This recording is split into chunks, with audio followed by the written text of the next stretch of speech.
బద్రీనాథ్ యాత్రికులందరూ సావధానంగా వినండి. ఈ రోజు నుంచి 6 నెలలు ఈ క్షేత్రం మూసివేయబడుతుంది. ఈ ప్రాంతమంతా మంచుతో కప్పబడి ఉంటుంది. ప్రాణానికి ప్రమాదకరమైన ఈ వాతావరణంలో ఎవరూ ఉండకూడదు. తిరిగి 6 నెలల తర్వాతే గుడి తెరవబడుతుంది. అప్పటి నుంచి మాత్రమే యాత్రికులు ఈ బద్రీనాథ్ని దర్శించుకోవాలి.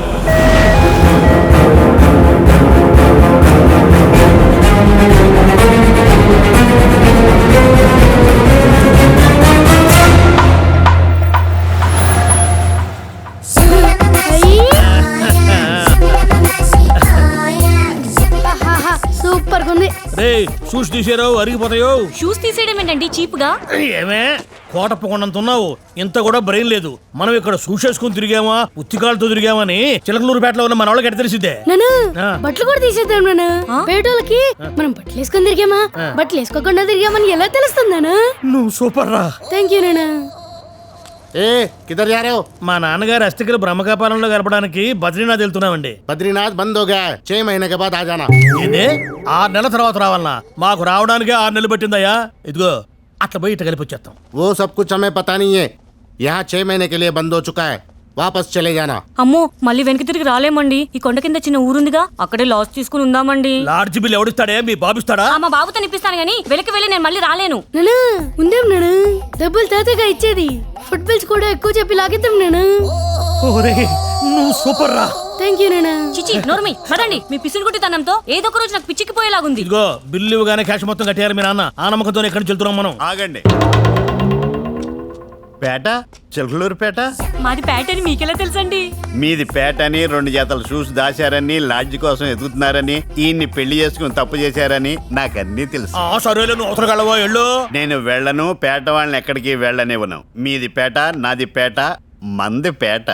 సరే ఓ పని చేయవా, ఒక మంచం తీసుకుంటే 2 మంచాలు ఫ్రీగా ఇచ్చే లాడ్జి ఏదన్నట్టు సెట్ అయ్యి. ఎందుకంటే మీది పేటే మాది పేటే కదా.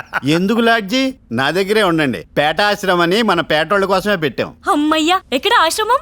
ఎందుకే ఆశ్రమం అని పుణ్యవరి డబ్బులు నొక్కేస్తారు, మనకొద్దు ఏరా. అవును నాన్న, ఏదైనా చీప్ లాడ్జ్ చూసుకుందాం. ఒరే నువ్వు సూపర్ రా. పేట ఆశ్రమంలో అన్ని ఫ్రీ. నాన్న అన్ని ఫ్రీ అంటే నాన్న? ఇదిగో 6 నెలల తర్వాత మళ్ళీ సందాలు గిందాలంటే కుదరదు. పేటోళ్ళని సందాలు అడగరు. అడిగితే మాత్రం మనం ఇస్తామండి నాన్న. కరెక్ట్ గా చెప్పావు. పేట సరే బాధ అటే వెళ్ళాలి. సరే నడు. ये लोग हो गए.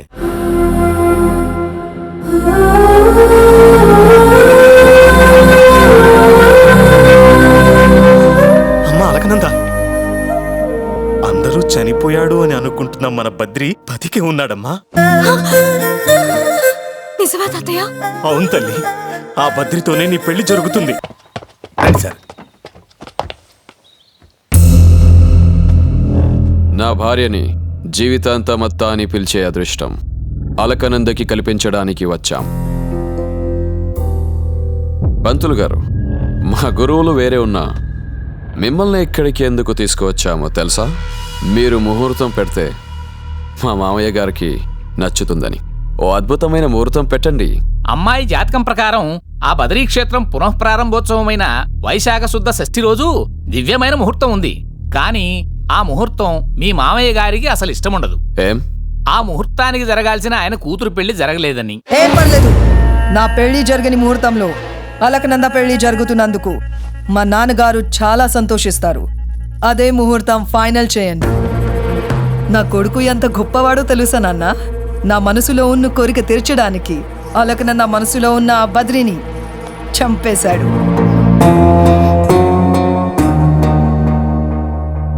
బెనారస్ నుంచి బంగారంతో నేసుకొచ్చిన 1 కోటి రూపాయల చీర నా కోడల కోసం తెచ్చాను నాన్న. నా మేన కోడలు మనసు మార్చి నిశ్చితార్థానికి తీసుకురా.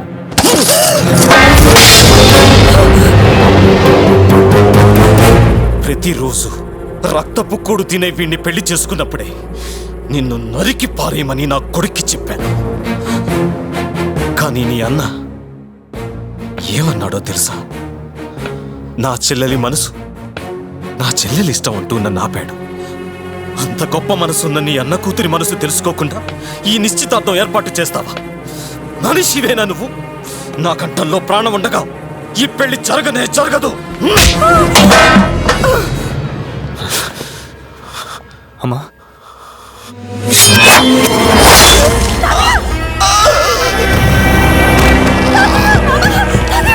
నీ కంఠంలో ప్రాణం ఉండగా ఈ పెళ్లి జరగదన్నావుగా, అందుకే కంఠం కోసేశా. పంతులు గారు, ముహూర్తం మా మామయ్య గారికి ఇష్టమైంది. ఫిక్స్.